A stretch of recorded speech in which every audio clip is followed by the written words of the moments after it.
12th के बाद हर student confusion में होता है कि आगे मेडिकल फील्ड में सेलेक्ट करके डॉक्टर बने या फिर टेक्निकल फील्ड में इंजीनियर। तो इस वीडियो में हम मेडिकल एंट्रेंस एग्जाम और नीट और इंजीनियरिंग एंट्रेंस एग्जाम JEE के बारे में जानकारी जानेंगे। दोनों एंट्रेंस एग्जाम में क्या कंफ्यूजन है और सिलेबस, करियर, सैलरी, जॉब, यह सब हम एक एक करके डिस्कस करेंगे। हेलो फ्रेंड्स, वेलकम टू आपके अपने education channel quick support career tips में। मैं हूं सोनाली पवार। आज के इस वीडियो में हम नीट और JEE के डिफरेंस जानेंगे। सबसे पहले हम नीट और JEE एंट्रेंस एग्जाम का फुल फॉर्म क्या है जानते हैं। नीट का full form national eligibility cum entrance test है और JEE का full form joint entrance examination है। नीट की एंट्रेंस एग्जाम यह मेडिकल फील्ड में एडमिशन लेने के लिए ली जाती है। इस एग्जाम के बाद आप MBBS, BDS, BAMS, BHMS, veterinary जैसे फील्ड में आप एडमिशन ले सकते हैं। नीट का सिलेबस आपको फिजिक्स, केमिस्ट्री, बायोलॉजी और बॉटनी, जूलॉजी होता है। जो आप 11th और 12th में स्टडी करते हैं वही सिलेबस के क्वेश्चन आपको पूछे जाते हैं। टोटल मार्क यहाँ पर 720 और टोटल क्वेश्चन 200 होते हैं, जिसमें बायोलॉजी के 360 मार्क के, फिजिक्स और 180 मार्क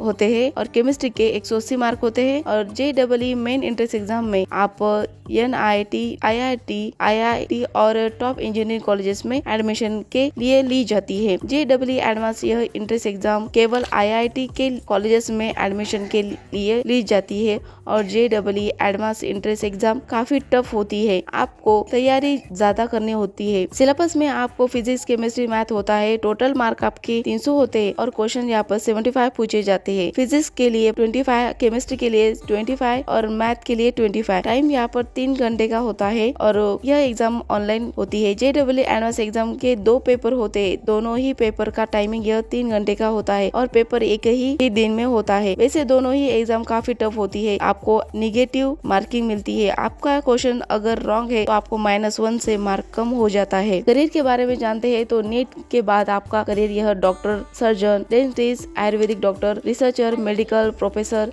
बनते हैं। और JEE के बाद आप इंजीनियरिंग का कोर्स कंप्लीट करते हैं, उस फील्ड से रिलेटेड इंजीनियर बनते हैं। डाटा साइंटिस्ट की जॉब की भी आपको अपॉर्चुनिटी मिलती है। आगे दोनों की लाइफ स्टाइल यह अलग अलग होती है। डॉक्टर को लॉन्ग स्टडी और नाइट डे ड्यूटी होती है। इंजीनियरिंग की ऑफिस जॉब और कॉर्पोरेट लाइफ होती है। आगे सैलरी और फ्यूचर स्कोप के बारे में जानते हैं तो मेडिकल फील्ड में आप रिस्पेक्ट हाई होती है। जॉब सिक्योरिटी स्ट्रॉन्ग और स्टडी में आपको MBBS के बाद PG की स्टडी होती है। सैलरी स्टार्टिंग में आपको 40 से लेकर 80,000 रुपए तक की मंथली मिल जाती है। वही स्पेशलिस्ट अगर बनते हैं तो 2 लाख रुपए से लेकर 5 लाख रुपए तक की आपको सैलरी पर मंथ मिलती है। प्राइवेट प्रैक्टिस में आपकी इनकम की कोई लिमिट नहीं होती है। वही इंजीनियरिंग फील्ड में ईयरली पैकेजेस मिलता है। प्राइवेट और गवर्नमेंट जॉब का ऑप्शन आपको मिलता है। आगे स्कोप में आपको फॉरेन जॉब अपॉर्चुनिटी मिलती है। सैलरी स्टार्टिंग में 30,000 रुपए से लेकर 1 लाख रुपए तक की पर मंथ मिलती है। अगर आप MNC में जॉब मिलती है तो 6 लाख रुपए से लेकर 20 लाख रुपए तक का पैकेजेस मिलता है। तो इनकम पैकेजेस की कोई लिमिट नहीं है। अगर आप मशीन, कोडिंग, टेक्नोलॉजी पसंद है, आपका लॉजिक स्ट्रॉन्ग है, आगे आप करियर कॉर्पोरेट में या फिर खुद का स्टार्टअप बिजनेस चाहते हैं तो JEE सिलेक्ट करें। प्रैक्टिसेस के साथ काम करना चाहते हैं तो ह्यूमन बॉडी पसंद है और सर्विस और